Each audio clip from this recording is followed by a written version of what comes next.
Chapter 3. Once upon a time.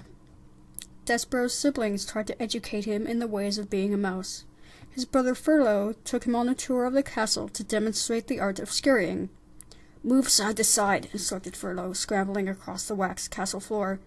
"Look over your shoulder all the time. First to the right, then to the left. Don't stop for anything." But Despereaux wasn't listening to Furlough.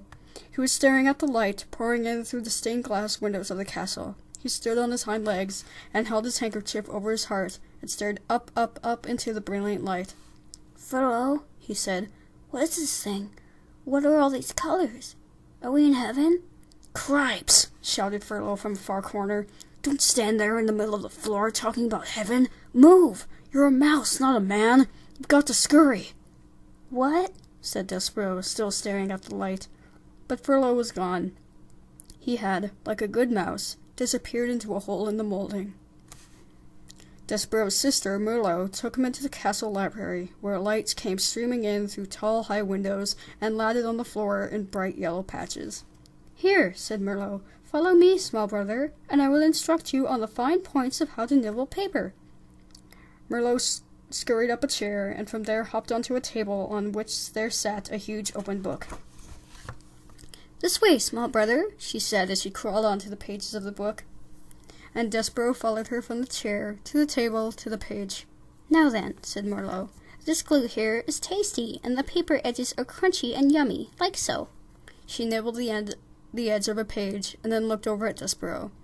"You try," she said. "First a bite of some glue, and then follow it with the crunch of the paper, and these squiggles. They're very tasty." Despereaux looked down at the book, and something remarkable happened. The marks on the pages, the squiggles, as Merlot referred to them, arranged themselves into shapes. The shapes arranged themselves into words, and the words spelled out a delicious and wonderful phrase. "Once upon a time." "Once upon a time," whispered Despereaux. "What?" said Merlot. "Nothing." "Eat," said Merlot. I couldn't possibly," said Despereaux, backing away from the book. "Why?" Said Despereaux. "It would ruin the story." "The story? What story?" Merlot stared at him.